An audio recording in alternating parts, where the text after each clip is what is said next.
Hello and welcome to All Villa No Filler, a podcast all about Aston Villa, the world's greatest football team. Please do remember to subscribe to the show, follow us on Spotify, Apple, YouTube, and wherever else you get your podcasts. So, Villa bit back against Wolves on Saturday to win it 3-1. We'll get to that in a moment. And later in the show, Frankie cooks up another of his infamous, delicious, and spicy questions. But first things first, Frankie, how are you? Yeah, good. I feel like a bit of a celebrity at the moment, George. I was, Yeah, walking around the neighbourhood where I live in London, as the complete sellout that I am, with all these Cockneys down here. And I walked around in my new Villa shirt, Champions League patch on the side. Everywhere I walked, I had my finger pointing at the Champions League badge, of letting course. everybody know that Villa were in the Champions League in case they'd either forgotten or had no idea. As I was walking around, I sort of assumed down here that you're not really going to meet other Villa fans. Went into a cafe, ordered a cup of tea. Um, that's how adventurous I am. None of these oat milk lattes for me. It's all about cups of tea. Keeping it Uh, real. some guy walks past the door and goes, "Oh, mate, I'm a Villa fan. Up the Villa, we're going to do it." And I was like, "Oh, that's great." And then as I was walking back, someone obviously saw the Watkins on the back of my shirt and a car drove past and went, "Oh, the Villa!" Some other guy, a Liverpool fan, stopped me and started talking about Villa and wanted to know why we were so good. And then I went into another cafe later in the day to pick up something, and the guy behind the till was a Colombian, and he goes, "Oh, Aston Villa, why don't you start Jhon Durán?" And I was like, "Well," uh, and he gave me a bit of an accusatory side eye. It wasn't like he wasn't too pleased with it. Added on an extra couple of quid onto the other cup of tea I bought. So And I was like, the plot twist is this was all the same person. yeah, dressed in different. Follow me everywhere. I thought he looked quite familiar. Like, it's a bit like being in the Truman Show or He something. sees you, he sees you, says up the villa, then jumps in his car, drives past you, shouts up the villa, then puts on Yeah. a Colombian accent. Yeah. Yeah. Well, it's good. I had the same experience, Frankie, not too long ago. I was wearing a shirt which had a Villa crest on, Mm. and this is in Cardiff, bear in mind, and I got an up the Villa as well. Right. I was so distracted saying up the Villa back, I walked into a lamppost. So You KO'd just that lying on the floor. stunned by hearing an up the Villa in Wales. So yeah, no, I think people, I do think as well. I mean, there are a lot that I think we forget we're a big club. We do Yeah, forget we about are it. We do big. forget how well supported Villa are Yeah. because we always think, we're sort of the rung below at least the giant clubs like United or Liverpool or whatever. But we are a very big club, Frankie, Oh and yeah. it's nice to feel the love Yeah. Well, from the Villa fans. as I say, I felt like bloody John Travolta in Saturday Night Fever walking around in my Villa shirt yesterday. It was unbelievable, and it was quite You're funny when he was saying like, "Why don't you start John Duran?" I was like, Don't ask me. Ollie Watkins, yeah. And I had this instinct to shout, "Please like and subscribe! Please like and subscribe!" That should be your first response to everything, Frankie. Yeah, If when you were ordering a cup of tea at that cafe, you should have said, I mean, you should have had like some Villa card or sticker or something. Just slide across the table. Just can yeah, you put this in your window, please, pal? Like, yeah, please like and subscribe. Come on. yeah. Probably like that. It's the classic podcast thing to do, isn't it? Everybody's just like, "Please like and subscribe. Please like and subscribe." Like, yeah, just the lingo we got to hit.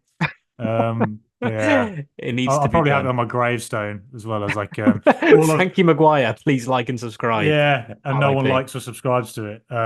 Just left to all this foliage to grow over it.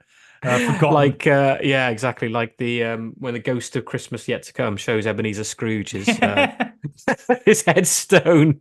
No one's gathered there, Frankie. I'll be there. I'll be the Yeah, lone mourner.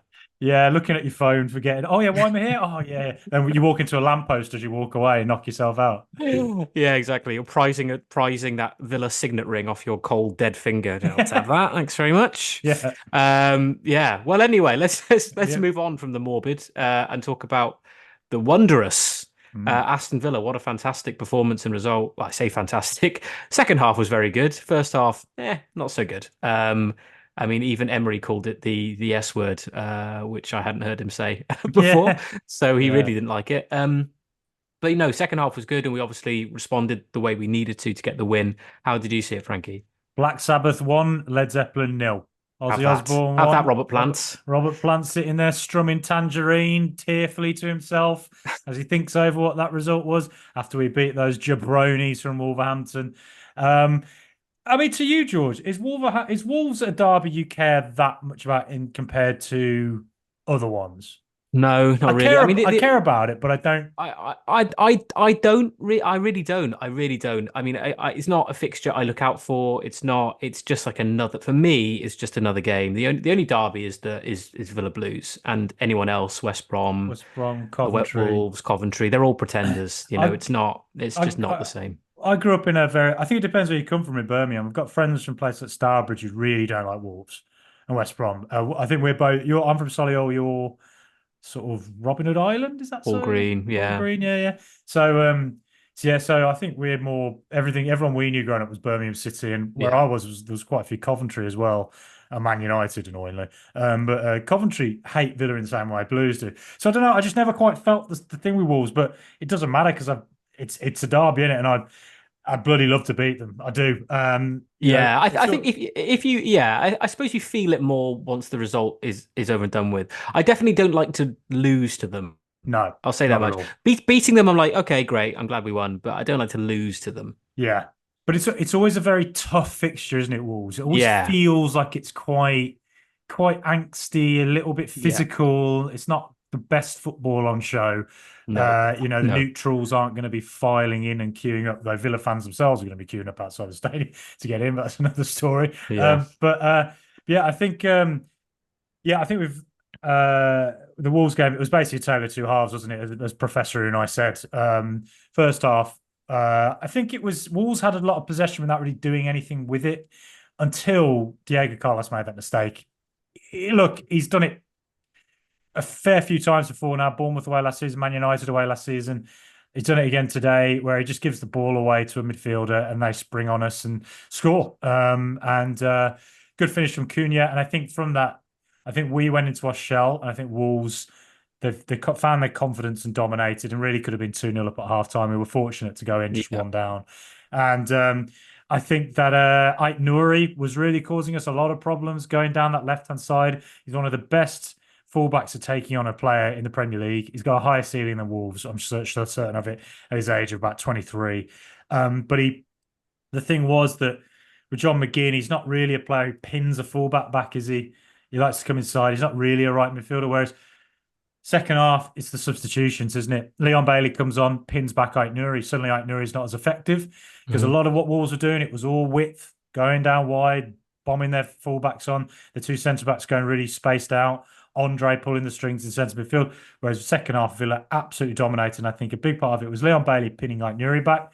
They were having to double up on Leon Bailey, and yeah, so Bailey's just he's swinging left, he's swinging right, he's dancing here, he's doing whatever he wants, and occupying them and creating space for other players elsewhere. And then Ian Matson, I think, is slightly more dynamic than Luca Dean, although I think Luca Dean has been fantastic for us. yeah, I see no reason to drop him at all, but I think Ian Matson just is a more dynamic fullback going forward, at least, particularly when it's a tight game. And then I think Ross Barkley. I've been talking about this now for about 2 or 3 weeks, ever since the Leicester game. He came on against Leicester, changed it, 100% pass rate. One of his passes from deep it ends up going to Luca Dean, Dean into the box, Duran goal. Ross Barkley comes on against Everton when Villa were struggling to break them down. He just pass after pass after pass after pass, about 97% pass completion rate. Comes on just against Wolves, 16 passes, 16 completed, 100% pass completion rate. And again, he occupies the kind of the bit between the halfway line and the opposition box. So they clear the ball, but it comes to him. His touch is so good. He just yeah, plays a simple pass. He plays it back forward. He keeps bombing it out to Leon Bailey, and he's just like it's almost like a Paul Scholes style role. What he'd do for United, it's just technically really good and just constantly keeping up that relentless pressure. And it's mm, why Villa becomes so relentless in those final 25, 30 minutes. A big part of it is Ross Barkley, and I think at £5 million, he looks yeah, like an absolute bargain, George. yeah.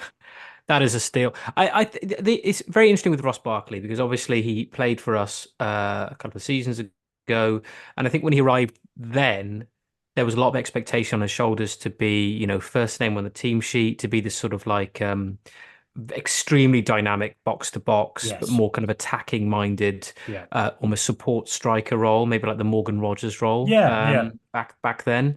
And he started off like a house on fire. Everyone was like, "My God, what a player!" And then he massively tailed off. And I think basically he picked up a couple of injuries. He got a bit burnt out. Um, and I think by the end of it, I was actually listening back to one of our old podcasts when he God, when he played for don't us. do Yeah. that. Me probably sitting there going like, Steven Gerrard's the best hire. I tell you what, we're going to win the I Champions don't League with think Stevie G. I don't think we've ever said that ever, We never even when we said were that. winning games We were under not. under We Gerrard. didn't want him, but yeah, We weren't fans. no. But yeah, I think at the time it was towards the end of that season, and I think we all said about Barkley, like he wasn't getting in the team, and when he was making mistakes, and I think it just at the time it just didn't seem to fit us. Whereas Mm. now, a couple of years on, he's obviously gone out he went up on loan to or he moved to Nice, I think, or he certainly played for He did. Nice in He went to France, Nice. Yeah, yeah. and then ended up at Luton. I mean, so he's had this whole different experience in those intervening years. Obviously, Luton, completely different set of pressures, but coming in again to be a main man, but a main man much further down the league. But was really pulling the strings there. So his confidence was up. And I think he's come in and I think he accepts his role. I think he's come back to a Champions League club now. Mm. Villa are in a completely different position to where he was last time we were here. He was there, and yeah, so he's operating in a different role, but he's still such a quality player. He's a Mm. quality sub that we can bring on to change the Yeah. game because he offers different things. He doesn't panic, as you said. He just keeps things ticking over. He's very calm, and he can be relied upon now to sort of Mm. do that role. I think it's brilliant. Again, we talk about the strength and depth, the strength of the bench. The strength of our bench yesterday was unbelievable. Yeah, it With was. Bailey Yeah. coming back because he's been injured, having him coming off the bench, just brilliant and a completely different dynamic, as you say, to John McGinn, which is what we needed. I know McGinn picked up that injury, and it's really unfortunate he's now going to be out for the game against Bayern. I know that would have been a game you would have been Mm. absolutely buzzing to Yeah. lead the team out for. So that is a massive loss, really. It But is. Yeah. but Bailey coming on did change the game in terms of how we played, how Wolves had to change to deal with him, and it completely changed the dynamic of the game. And yes, I think Emery said in his post-match interviews the mentality of the team had to shift as well. I think by the sounds of things, he was probably about as angry as he's ever been at half time. And we needed to change our mentality. We needed to step it up because we were sort of chasing shadows a bit in the first half, and we didn't have the intensity that was needed, Yes. particularly at home against Wolves. Because as you say, Frankie, historically we've always kind of struggled against them, and and it's because either we view it or they view it as a derby. I think they do certainly get up for that game. Their fans certainly do. Yeah. Yeah. So we have to rise to that occasion, and in the second half we did that. Yeah, completely. And like with Barkley, what he reminds me of, if you think of Sarehole Mill in Moseley, a place that's close to your I heart, know very George, I'm well, of sure of it. course, Yeah. absolutely. Lord of the Rings, The Two Towers, based on it. If you're a tourist, you've never been to Birmingham, worth visiting if you like Lord of the Rings. Yeah, I Um, think that there was a cafe called the Hungry Hobbit that had to change its name uh, because I think the production company of the film got in touch and said they couldn't do it. well, they should rename it after Ross Barkley because what Barkley reminds me of, if you think of a mill, you got The Ravenous Ross. yeah, Ravenous Ross. But if you think of a water wheel, they just keep spinning, creates Yeah, the that's energy. right. That's what he is. He's just that wheel, just keeps going round and round and round, consistent. It just doesn't, the pattern doesn't change, but it powers the rest of the mill in the same way it does for the rest of the football team. Um, and then, of course, you got to add in, Jhon Durán as well, coming on, getting his goal That's what he again. does. Um, No problem. the, No the problem. the guy working in the cafe near me, who's from Colombia, is probably going to be trying to find my house now, bang the door down to ask why he's not starting, kick the door in. Yeah, he is what Dr. Ian Malcolm in Jurassic Park describes as chaos theory, isn't he? When he's flirting with Dr. Ellie Sattler, Laura Dern, and saying, trying to describe chaos theory, all he needs to do was show a picture of Jhon Durán, and she go, "Oh, I get it, yeah," because it sums it up, doesn't it? In that, his first touch from that ball from Barkley, where he miscontrolled it, but then he Mm, sort of fought to win it back, and it makes its way to Rogers, and Rogers with a that's right. great way of passing to Watkins for the goal. again, it shows Barkley's involvement with the game, keeps things happening. But with Duran, it shows like he is clearly such a high level striker, clearly has humongous potential.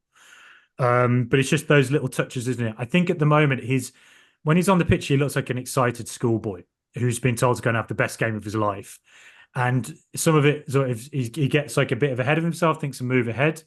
But he looks like he's playing with real excitement now. He looks like he's playing with real joy in a way Yeah. that you didn't really feel so much last season. Yeah. He's really involved with he looks like he's friends with all the players. He's doing that chest bump with Morgan Rogers. He's, hanging out with Anana.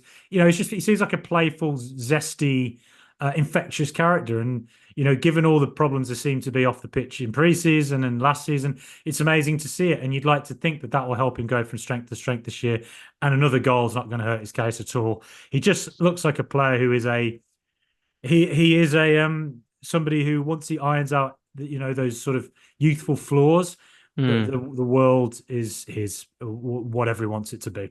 And it's frightening, isn't it, now? Because Emery's talking about finding a system where he can play both Duran and Watkins either Mm, from the start, or certainly, we've seen it now a couple of times where there used to be that interchange between the two. One would come off for the other.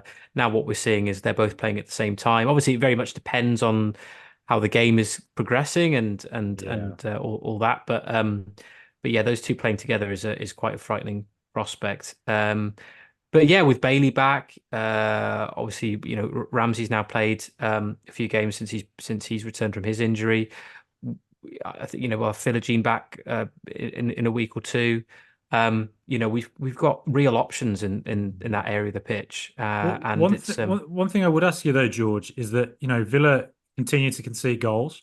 yes, yes, but we knew. I think we knew this was going to be a problem. I think Mm, we say if we had to sign one player at the end of the transfer window, it would have been a defender, right back, or centre half, yeah, yeah. because that has been an issue. Obviously, the injury then to Matty Cash so early on in the season has has sort of further enhanced that problem. And we've tried it a couple of times with Bogard and the Djokovic even before that, and now with Carlos. I'm just gonna jump on the join the Carlos Defense League if I'm Okay. Oh, if I'm spicy question between me and you. if I may. I'm not his biggest fan, and I think Yeah, if we had the opportunity to upgrade, then we would have done. But I suppose very much like the Duran situation, we're not a club that will sell at any price. Do you know what I mean? I mean, I yeah, think sure. clearly there was interest. Fulham seemed very heavily linked to him, but for whatever reason, the deal couldn't be done because Fulham didn't reach, from what I gather, was the transfer fee that we put on his head. So Mhm. so we hold on to him. He's still our player.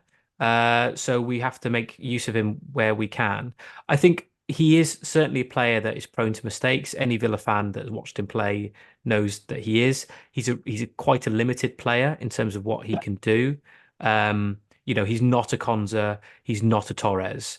Um, and the other thing that I think is really important to mention is he didn't really have much of a pre-season. Yeah, Obviously he was that's sent fair. off against Yeah, Leipzig, and then we never saw him in pre-season again. yeah. He hasn't played um, pretty much at all this season. I think his first few minutes in You, competitive action was against Young Boys yeah, in the Champions League last week. yeah. So, I think then to chuck him in a derby, if you see it that way, against Wolves team that were really up for it, particularly in the first half.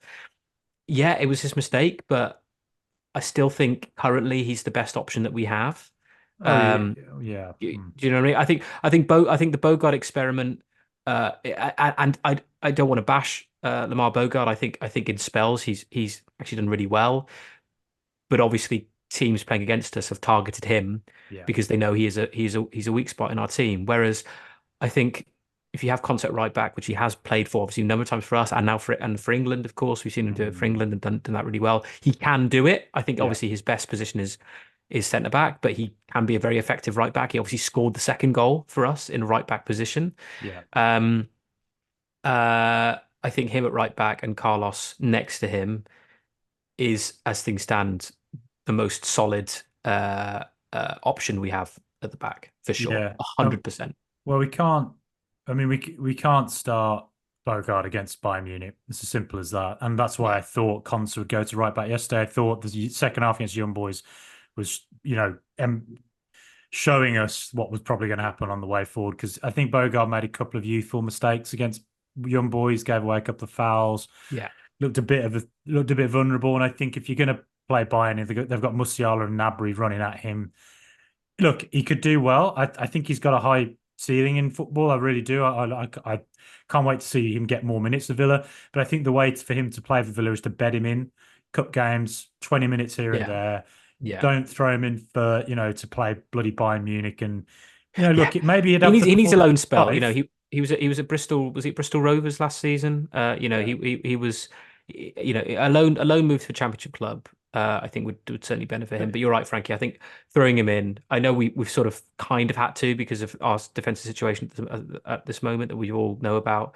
But yeah. yeah, he's not ready yet. Yeah, I think and it could be detrimental to his long-term career if he does have a bad night against Bayern, and which is just why I think experience-wise, I think use Konsa and Carlos if they're the fit too, and get Carlos some minutes now to get him sharper and ready for that Bayern game and Man United just a few days after as well. That's going to be a bloody hard few days, I tell you. Yeah, definitely. Yeah, and I think that's it for me. I think it's a fitness thing for Carlos. Yeah, He is behind everybody else in terms of fitness. So yeah, we so many of us were lambasting Ollie Watkins. We weren't. we were. I God, hasten to add, but some people were. you show me these And people and I will find them.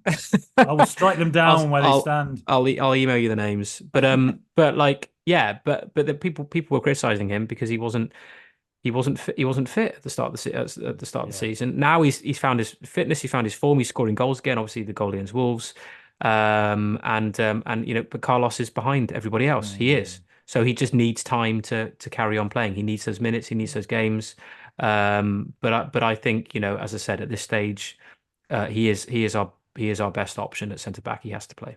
And if as if I haven't opened myself up enough to be mocked on the regular, George, as you well know, something I have said that I think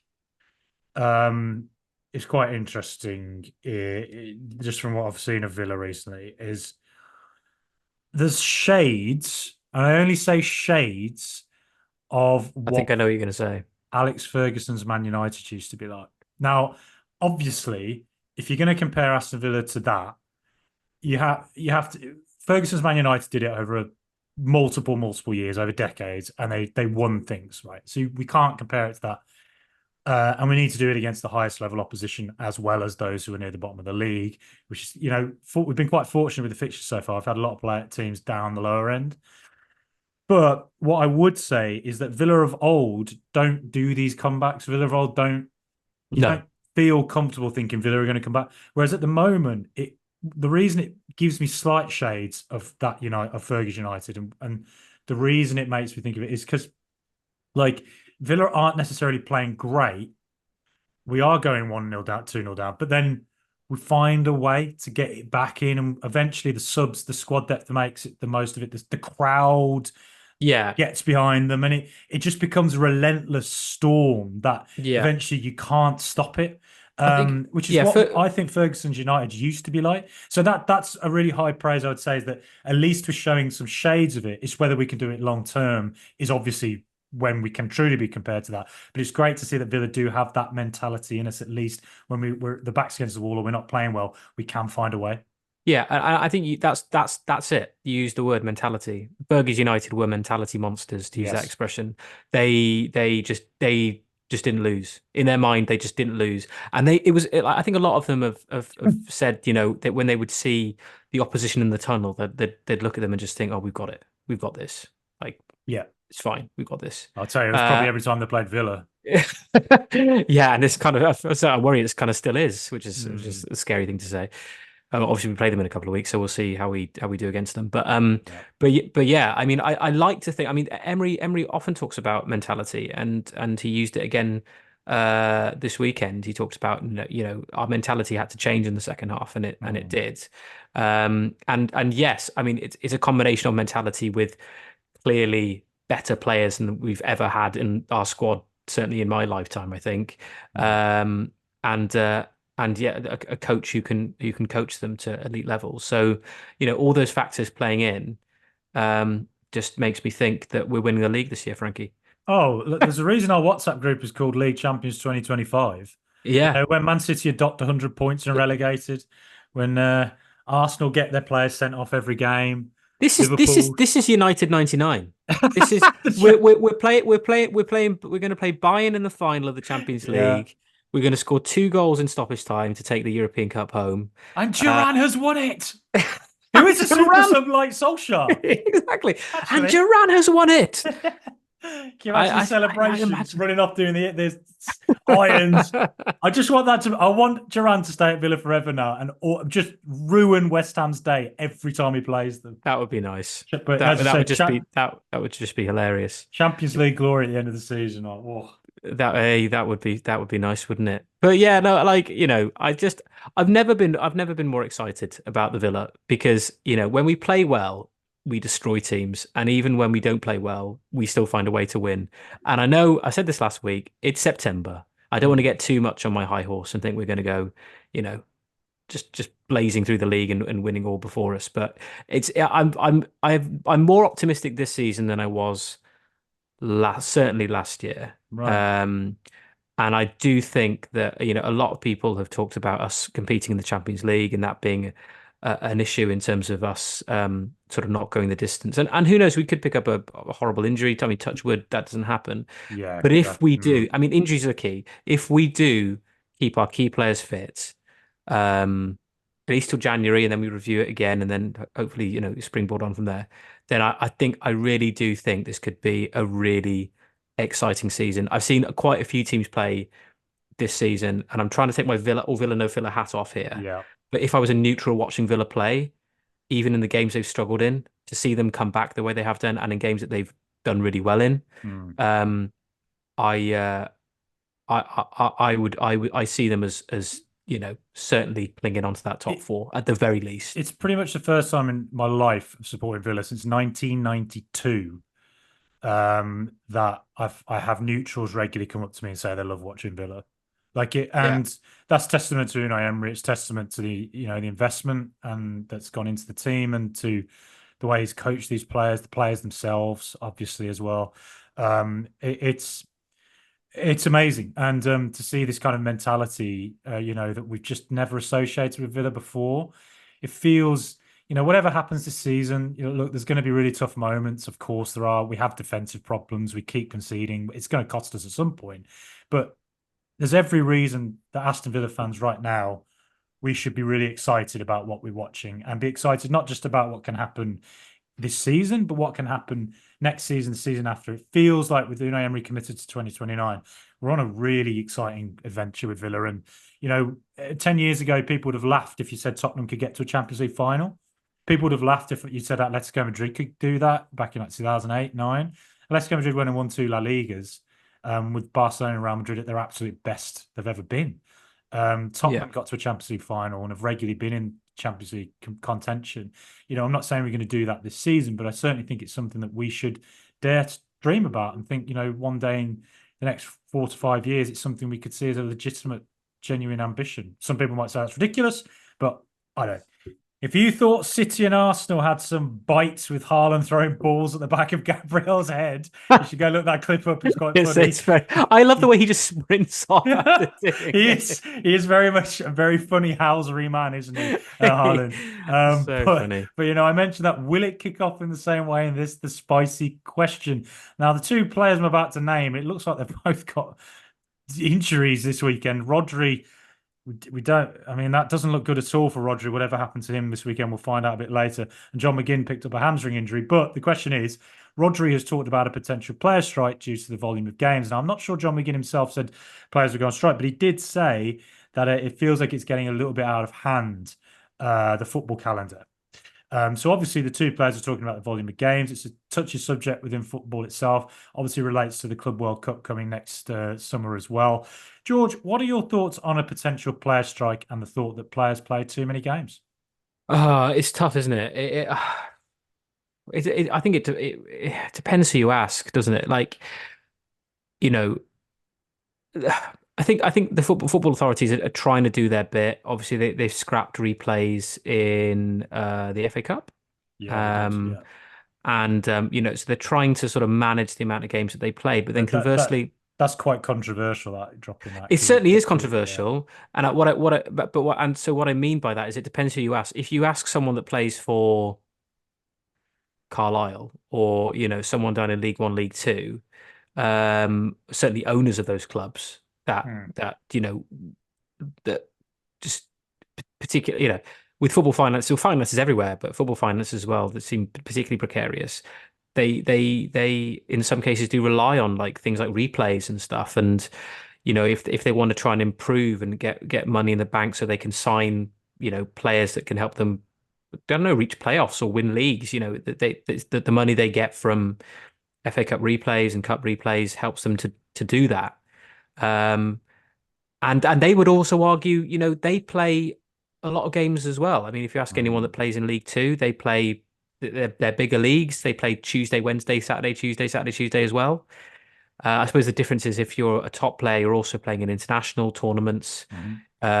So you're, it's not just the games, it's the travel to get to these places. Like if you're about to play for Man City, you compete the Club World Cup, you're flying off to Japan or South America to do that mid-season. So it's a sort of like a case by case thing, isn't it? I think. I certainly do feel for players like Rodri, and people will argue, well, he gets paid a lot of money to do that, but it's not just about the money. It's like being away from family, being away from home. That must take a huge psychological toll on players too. Mm. Um, You see that in cricket a lot as well. Cricket yeah, players do a lot of absolutely. I mean, that. like depression's a massive thing when it comes to cricket Mm. because these players go these very lengthy tours to far-flung countries all over the world, and it is really hard for them to do Mm. that. As a lifestyle, golfers as well, they have to do it. They have to travel far and wide to play golf. Yeah. Um, so it's kind of like it's something that's certainly a factor that needs to be considered. And when it comes to strike action, players, particularly at that level, they do have so much power now. Yeah. Um, Yeah. we see it a lot, particularly when it comes to like contractual situations. Players and players' agents start calling the shots when it comes to what their client or what they feel they're worth. Bidding wars can erupt, and all of a sudden, like the price of players can, just go through the roof. So players do have a lot of power. So if they all did gang together and demand strike action, I think that certainly could be something that would be feasible. Mm. Um, another example of player power. I'm sort of drifting away from the point here, but do you remember there was I can't remember who the politician was or whether it was the government during the pandemic. They Oh they said yeah. players should take a pay cut, and a lot of players spoke out about that. And I Oh, think the was that government, former health secretary Matt Hancock? Matt Hancock, I think it Was might that have been Matt yeah? And then Hancock. Jordan Henderson said players. That's Yeah. right. Yeah, exactly. And the player power is a thing for sure. Um, it's difficult for me to answer that question, Frankie, because unfortunately, uh, I'm not a professional footballer, so I've it's seen you in difficult. goal, George. I don't know how you're not.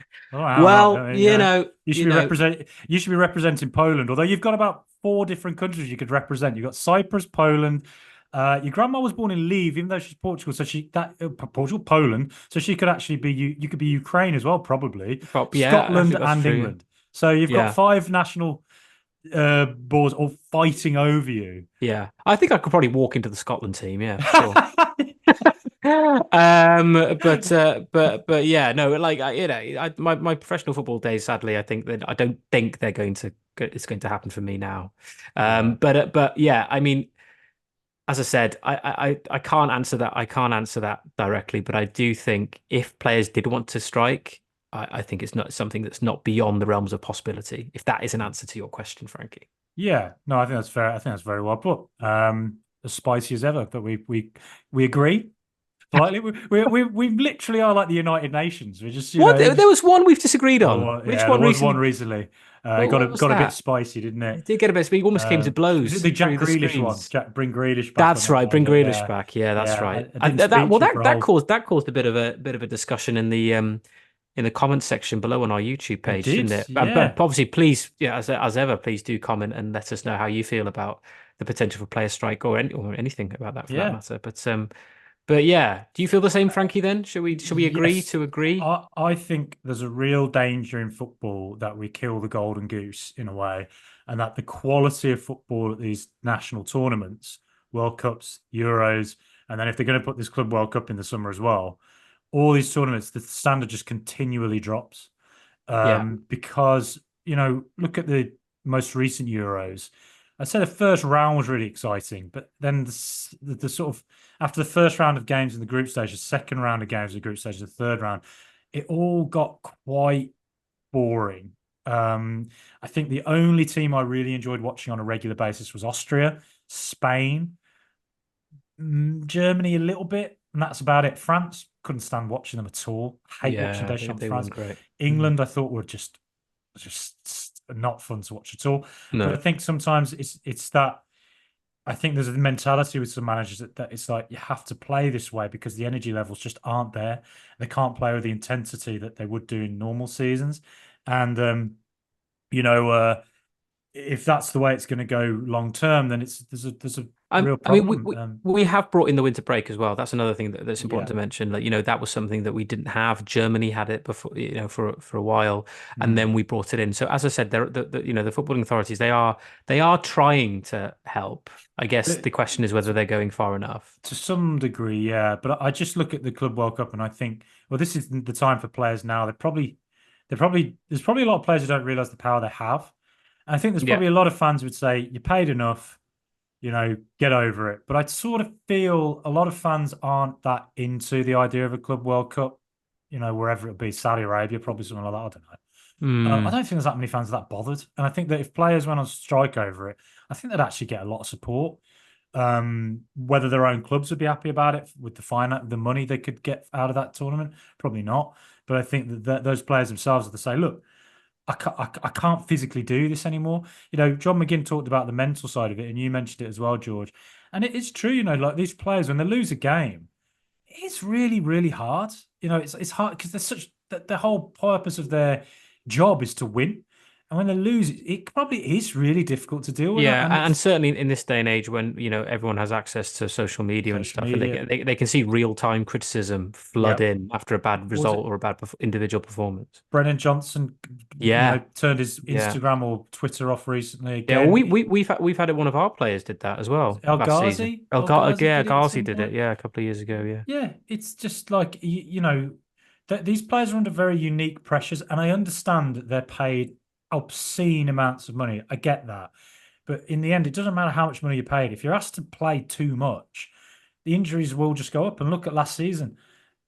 Aston Villa, Newcastle, Man United. That's just three teams I can think of off the top of my head who had absolutely terrible injury and crisis and last really season. not just the multitude of them, but the seriousness of them. The fact that we Yeah, had Kamara, Mings, and Buendia, yeah, three ACLs in one squad. yeah. And Unbelievable. look at Julian Alvarez last year. Played 11 months. Played 11 months of football. John McGinn played 66 games or something last season for Scotland as well. He's already started this season off with a load of games. Had to go away with Scotland, and he's just picked up a hamstring injury. And these injuries will just continue because the intensity of football is so high.